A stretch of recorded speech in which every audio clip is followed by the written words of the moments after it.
Eu acho bastante interessante daquilo tudo que veio em outras mesas, né? Essa mesa é uma mesa muito mais focada para que nós possamos ter uma visualização daquele tratamento prévio da paciente que foi feito, ou uma químio neoadjuvante, e depois finalizando até com a radioterapia, né?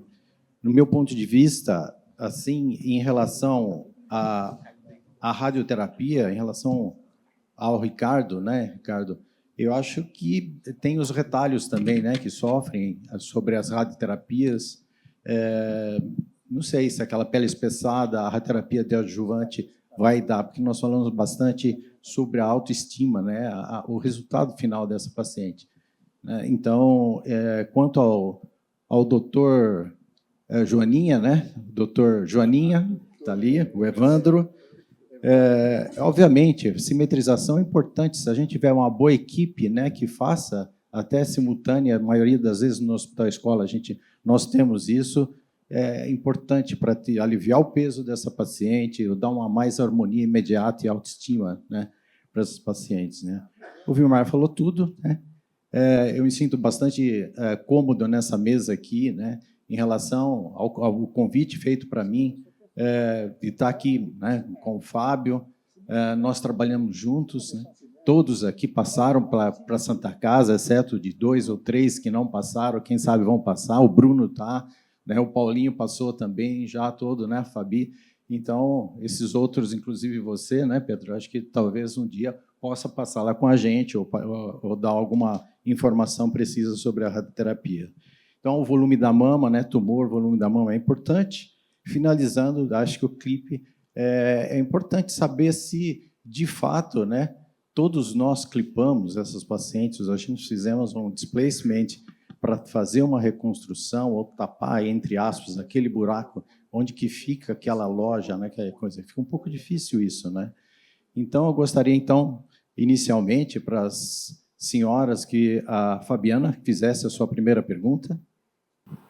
Bom, boa tarde a todos. Primeiramente, gostaria de agradecer o convite à diretoria da SBM Regional São Paulo. E eu tenho duas questões. Uma para o Pedro. Em relação à aula do Ricardo, que ele falou da radioterapia pós-mastectomia com reconstrução com implante, ele falou do hipofracionamento. Você tem alguma experiência em relação àquela técnica de radioterapia de arcoterapia, onde a gente pode reduzir os hotspots e justamente para diminuir as complicações de implante? Essa seria uma pergunta. Posso continuar e depois respondo?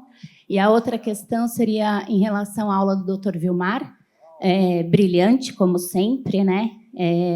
Mas eu tenho um questionamento em relação a essa aula, porque é uma aula muito difícil, assim, né, no nosso meio. Pacientes com indicação de cirurgias conservadoras, mas com tumores localmente avançados, que a gente recebe indicação de mastectomia para a gente fazer reconstrução, tudo, e normalmente, muitas das vezes, quando chega para mim, eu desindico a mastectomia e faço as cirurgias conservadoras.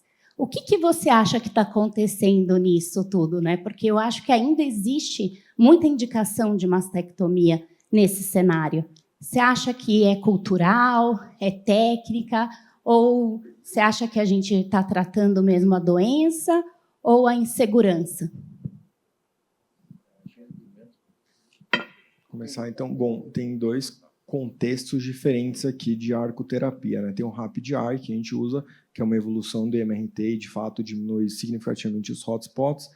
E eu não sei se foi a sua pergunta do Ralph Moon, que é aquela técnica que circunscreve a prótese.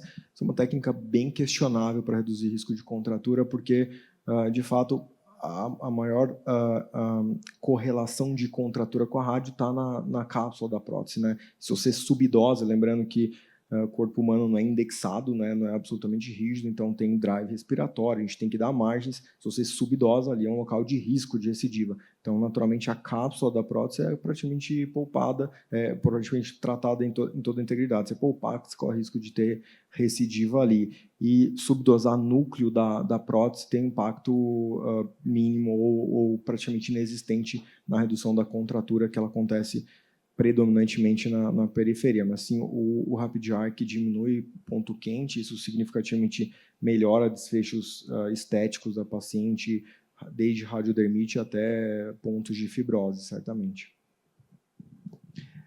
Obrigado, Fabi, pela pergunta. Não é? Foi o que eu falei, não, Fabi, e você também deve concordar comigo. A oncoplastia extrema é a parte mais difícil da reconstrução mamária. Fazer uma adenectomia, colocar um implante, rodar um retalho de TRAN, isso é fácil. Fazer uma mastectomia, rodar um TRAN, 2 horinhas, acabou tudo, está tudo lindo, maravilhoso. Não é? Só que o resultado não é tão favorável como você fazer uma oncoplastia, onde você vai preservar a forma, vai preservar a beleza, a simetria daquela mama, né, de uma forma com muito mais propriedade. E eu estava aqui discutindo com o Evandro no começo. A apresentação do Evandro ele começou citando simetria. As mamas elas são bonitas porque são simétricas. Elas podem ser pitóticas, elas podem ser caídas, elas podem ser grandes. Se elas forem simétricas, elas são bonitas. E a oncoplastia extrema, você busca simetria, busca entregar simetria. Então, tecnicamente, se você não dominar todas as técnicas, muitas vezes você não vai conseguir fazer a cirurgia. Não vai entregar um bom resultado para ela. Você vai ter mais necrose de retalho, mais necrose de CAP. E depois você vai falar, puxa vida, não tem indicação nenhuma. Vamos fazer uma mastectomia, que é muito mais simples, e vamos rodar um retalho miocutâneo. Né? Então, acho que é por aí que você matou a charada. O que acontece temos muita gente na curva de aprendizado. A curva da oncoplastia é longa. Ela é longa. Quando você chega lá em cima, você percebe, porra, vai para a radioterapia, o Pedro vai irradiar ela de qualquer jeito. Vamos conservar essa mama, vamos deixar a mama bonita, encaminhar para o Pedro irradia. Não? Se eu rodar o retalho, vai irradiar também. Se eu conservar, vai irradiar também. Conserva um pouco de tecido, mantém a mama bonita, mantém simetria e um bom resultado. Preferencialmente, um excelente resultado. Não? Mas é isso aí, Fabi. Obrigado pela pergunta. Ótimo. Então, depois das ladies, por favor, os mais velhinhos. Pirose, por favor. Muito obrigado pelo convite. Agradeço, Fábio, equipe. É uma honra ter feito a maior parte da minha formação na Santa Casa. Vocês me receberam muito bem. Muito obrigado. Bom, as aulas foram excelentes. Acho que o que a gente vê por aí, tem vários residentes nossos aqui na plateia e online também. Vendo que o pessoal não faz simetrização por vários motivos, né? Porque o hospital não deixa ou porque o cirurgião acha que o tempo de cirurgia vai ser longo, talvez ele não saiba fazer, tem vários motivos. Mas eu acho que a gente precisa colocar isso cada vez mais, precisa ter experiência, aprender para poder fazer. Acho que é um viés dar essa aula para o Vilmar, né? Não pode falar para o Vilmar falar de reconstrução, né, em oncoplastia extrema, porque é o cara que quase que tem mais, daqui acho que tem mais experiência nisso. Fica fácil na tua mão, Vilmar, mas é muito difícil fazer. Eu gostei que você pontuou. Mas a minha pergunta vai para o Ricardo. Eu acho assim, Ricardo, você falou na tua aula que 30% das reconstruções onde você coloca expansor tem problema. Eu quero saber quando você usa expansor, se você usa. Porque a gente vê aqui no Brasil, é diferente do que os caras na Europa usam direto, nos Estados Unidos, eu quero saber aqui. Né? Aqui a gente está no SUS, não tem chance, às vezes, não tem duas chances de ter duas próteses, talvez uma só. Eu quero saber quando que você faz a opção por expansor. Bom, obrigado. Na verdade, esse 30% não é meu, tá? É do trabalho. Então, o que tem, eu concordo com você, a gente opta muito mais pela reconstrução imediata com o implante, principalmente a paciente do SUS e a paciente de consultório, ela não quer ser submetida, quando a gente discute lipoenxertia, que às vezes coloca 7 lipoenxertias, não é na paciente que está lá em Santos, né? Então, assim, a gente tende a querer acertar numa vez só. E desde que tenha a opção de prótese, sempre prótese. E como que a gente vai definir isso? Principalmente, eu acho que o meu grande limitador é pele. Se eu vou ter, porque a loja submuscular, não entrando na seara de pré-peitoral, reto peitoral, mas o fator limitador sempre vai ser pele. A loja muscular você vai ter, né?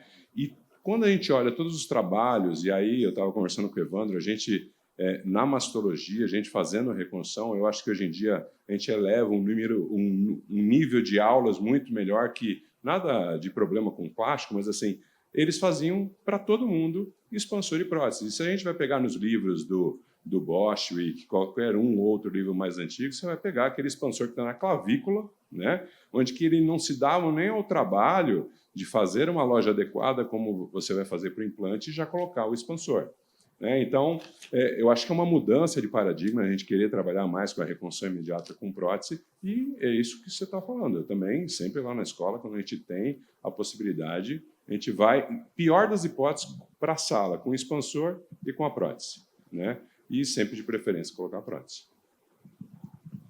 Berrettini? Boa tarde. Parabenizo a sociedade, em nome do Fábio, pela excelência, né? Terminando com chave de ouro.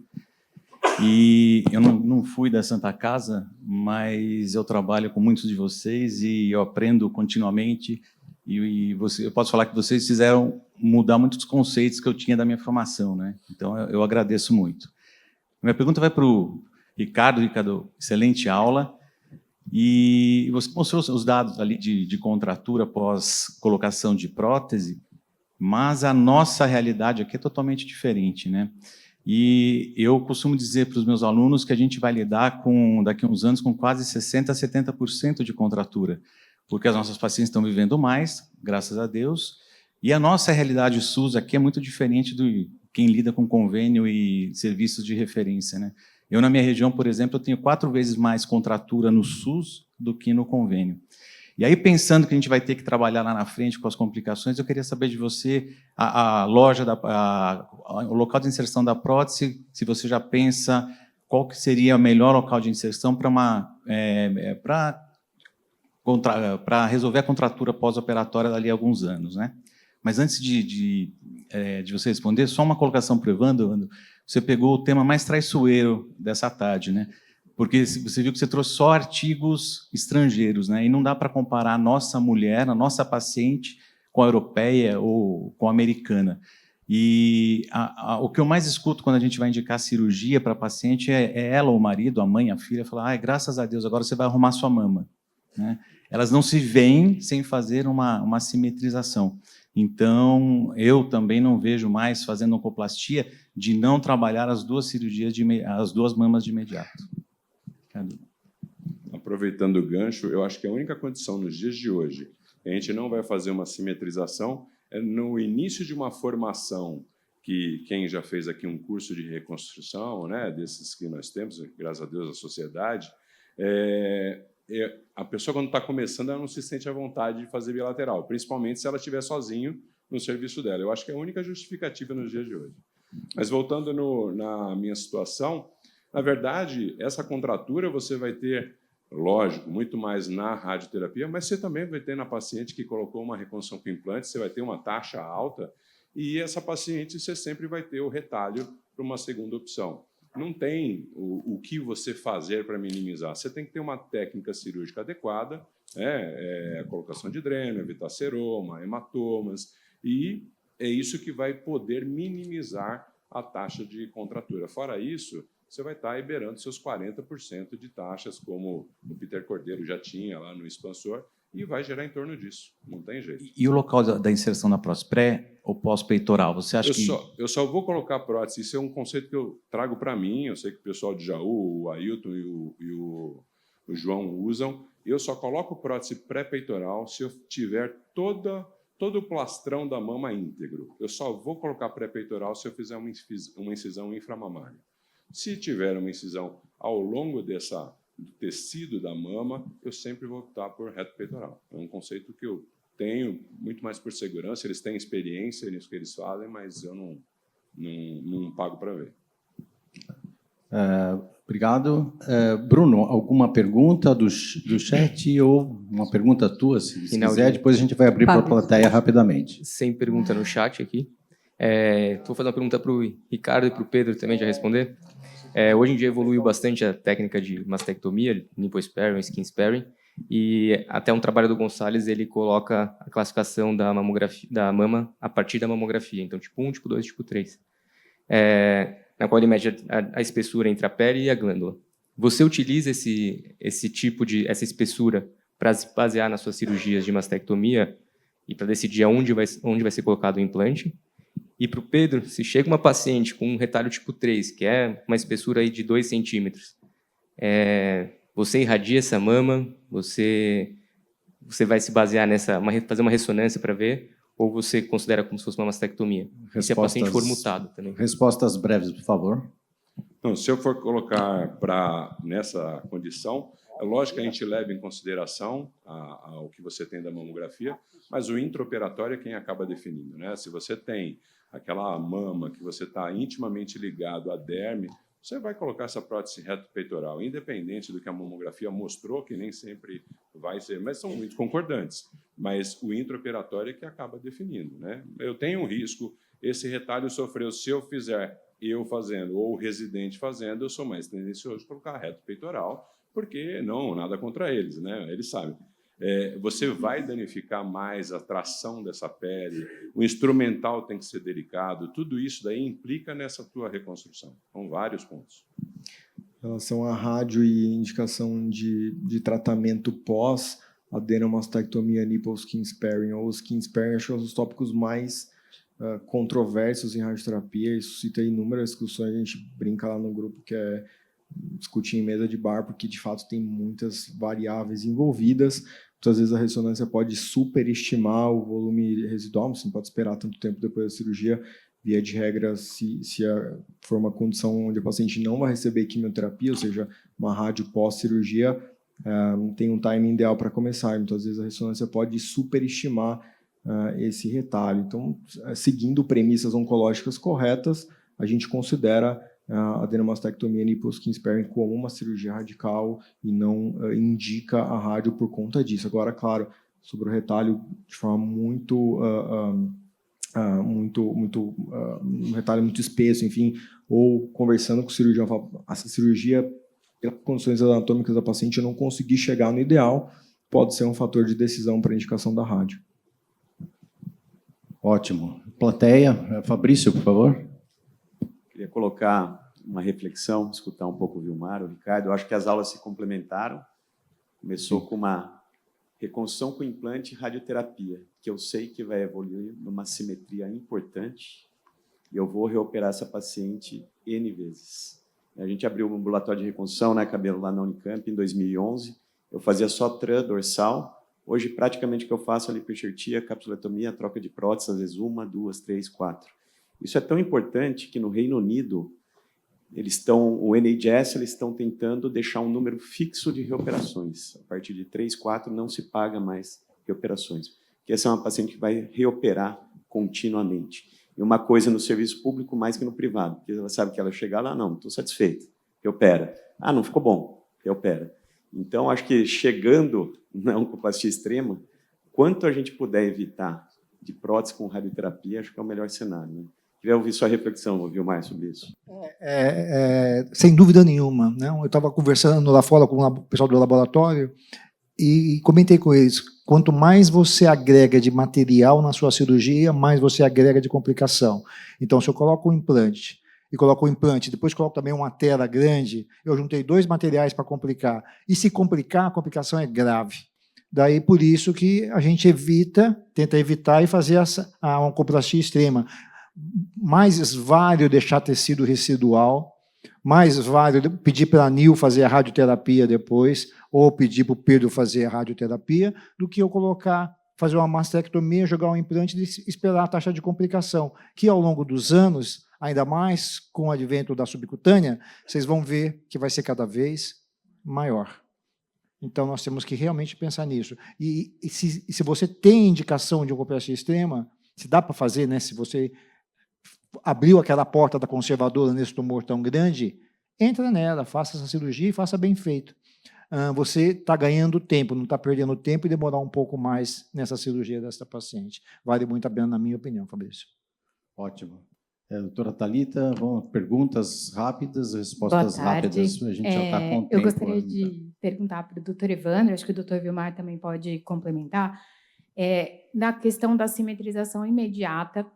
A gente sabe que quando vai fazer uma reconstrução mamária com implante em uma das mamas, já com previsão de radioterapia, a gente vai ter um resultado de médio prazo ali pós-rádio diferente do resultado pós-operatório imediato.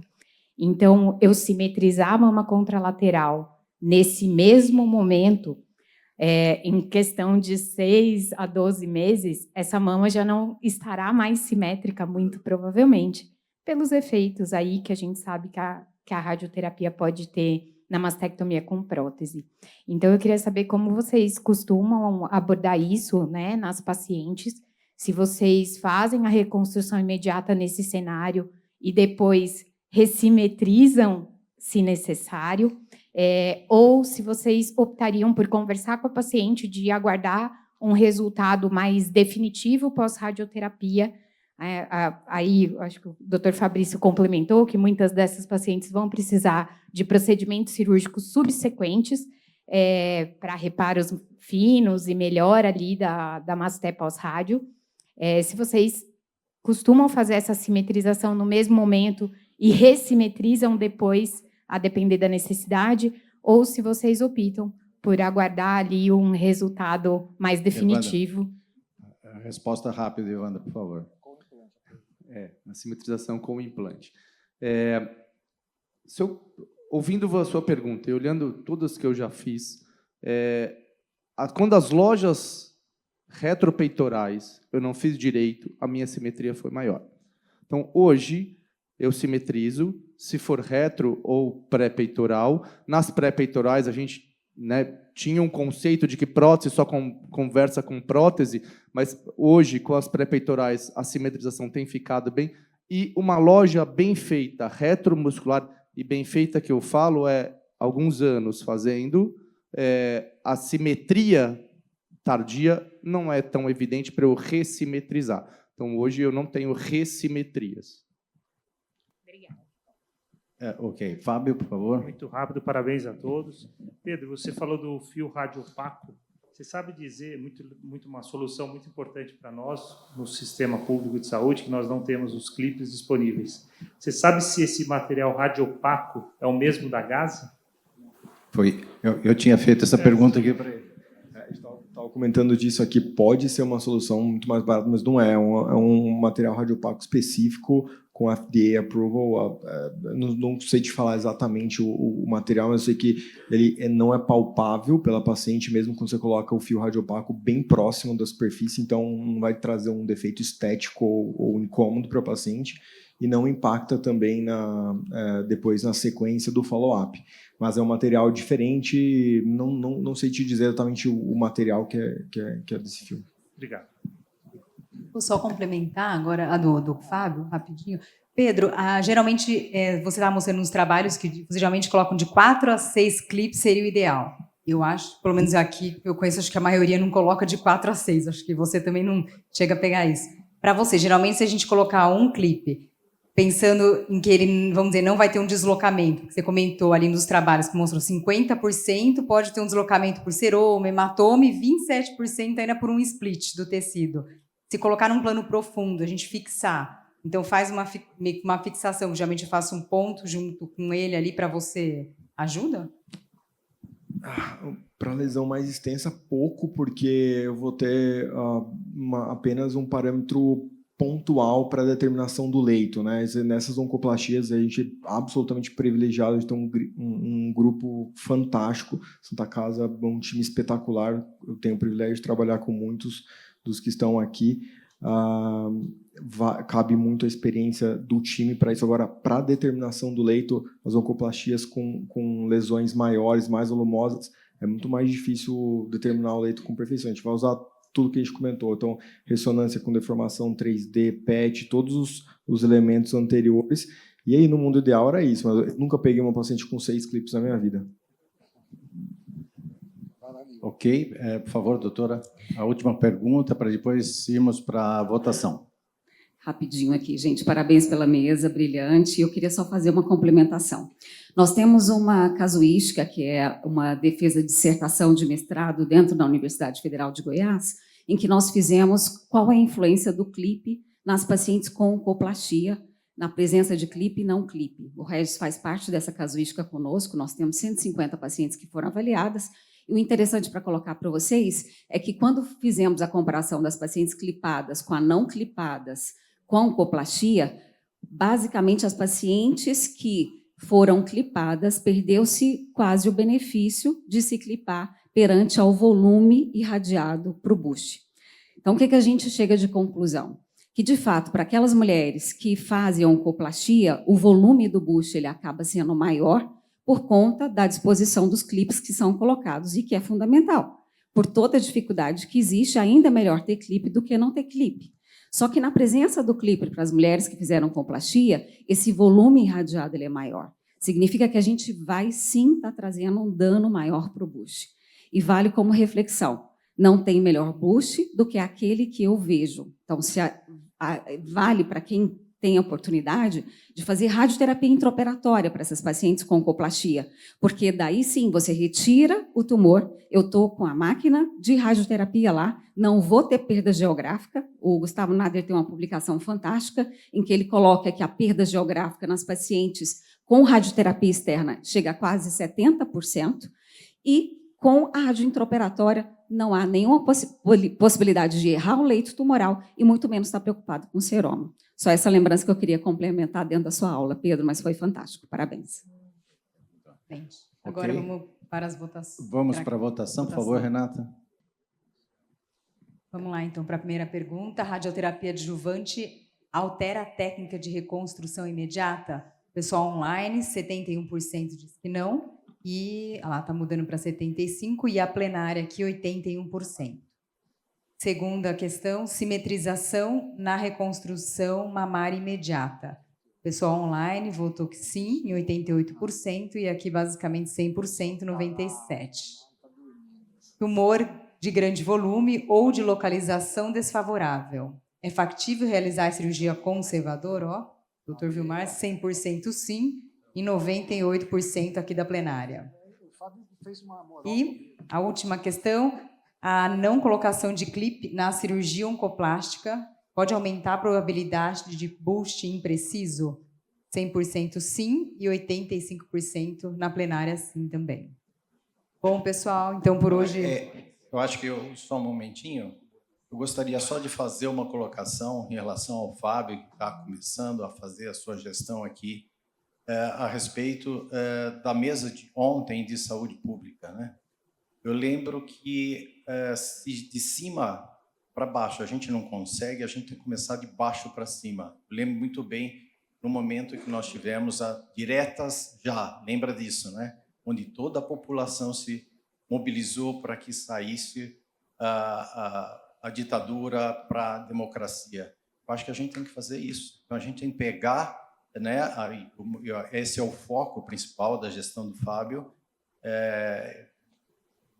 Muito obrigado, né, por estar pensando nesse aspecto, associados ao pessoal do grupo Jovens, que está encabeçando bem esse sentido de que a população possa saber o que é câncer. A população, grosso modo, saber o que é câncer e saber que câncer de mama é aquele mais frequente.